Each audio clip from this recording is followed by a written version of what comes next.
The other day when I went and got the car from Dave, Mustang Alignment, lined the front end up, when the video that Stacy's fixing to post has been on YouTube, me playing around with it, this thing's running at 70 miles an hour, like 2900. So I thought, you know what? I better do something about that, driving it all the way to California because we're trying to take the Chevy too. So I put a gear vendors in it. It's got 323 gear with the gear vendors. That's gonna drop at 1,000 RPM. It'd be a lot easier to drive. But with the gear vendors came, let me let it down. Show you this debacle I got into. Oh, and the exhaust on it ever ran to right here. So we extended the exhaust. Gonna run it up over top of the rear end because I made that fatal mistake at Drag Week in 2012. It was brutal. But in doing that, I went to go wire the gear vendors up, which I don't like doing wiring. So other people have done wiring on this car. And I discovered real quick that a couple of them that worked on it a while ago should never have a fucking piece of wire in their hand. So now I've got the whole interior out of the car, fixing all the fucked up wiring, which is brutal. One piece of wire had been spliced like 7 times. Don't ask me why. When I have spools of wire, and the guy that did it, I'm not gonna say his name. I'd love to kick him under the bus, but I'm not going to. Had me order all kinds of rolls of wire and terminal connectors and all kinds of shit to make all this so he could do nice wiring. All right, here. Check this shit out.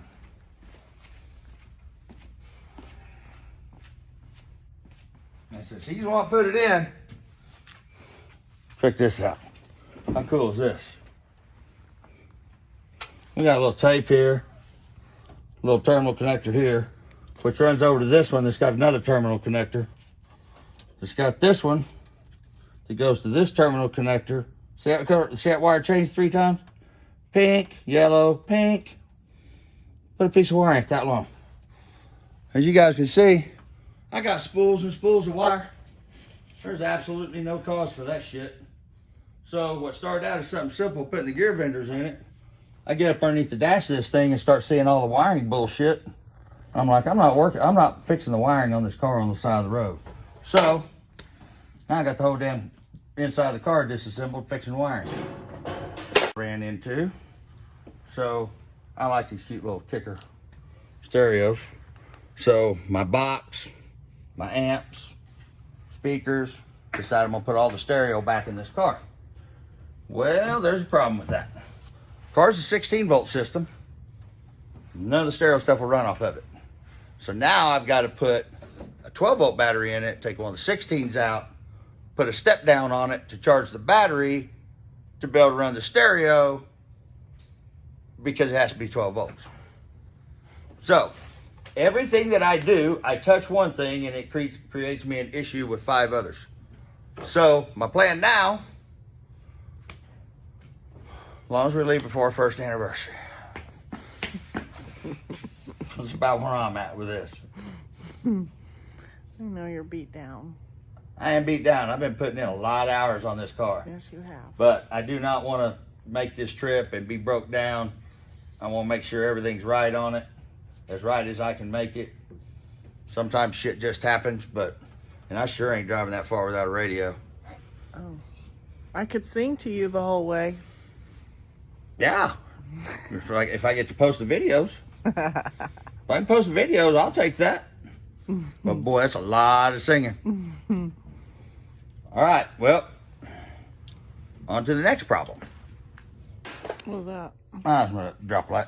Oh. So, but check out this thing. That's cute. That is cute. Put me a little cool lever on it. Uh-huh. You know why, right? Why? Because this thing's got this arc panel.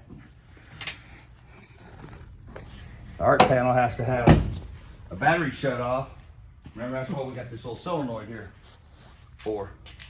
That the ignition engages it and puts power to the arc panel and the rest of the car. The only thing was, the other day, I put my hand on that and it was hot. So I'm eliminating that, putting this cool little stuff on there, and eliminating all the spliced up bullshit wiring. So that's one of the reasons we haven't left. The other reason we haven't left is right now, Oklahoma's under a solid sheet of ice. Mm-hmm. And they're saying we're going to get 10 to 15 inches of snow. So leaving on Tuesday wasn't going to happen because of the ice. And, well, there's my list. Let me unplug this light. So I went through and tried to figure out everything. After doing drag week, you pretty much know what you got to have spare parts wise and all that stuff. That's my list of shit that I've got to fix or that I got to fix on this car. Well, this is spare parts. That's the list of stuff I got to fix. All because it's monkey dick by other people. So, but that's what I get for letting other people work on my car. I should have just done the work myself the first time. I wouldn't have this problem. But other than that, put an oil cooler on it, put a tranny cooler on it. Slow the blower way down. Put an extra fan on it just in case it starts to get hot, which I don't think it will. But I had the whole front end off the car earlier in the week. So that's why you guys haven't seen us leaving the Chevy 2. Because I'm still trying to get it ready to where I don't have to work on it the whole damn way. All right. You guys are updated. So I ain't get back to work. That's why my hair's blowing everywhere. Me fucking pulling on it over this wiring.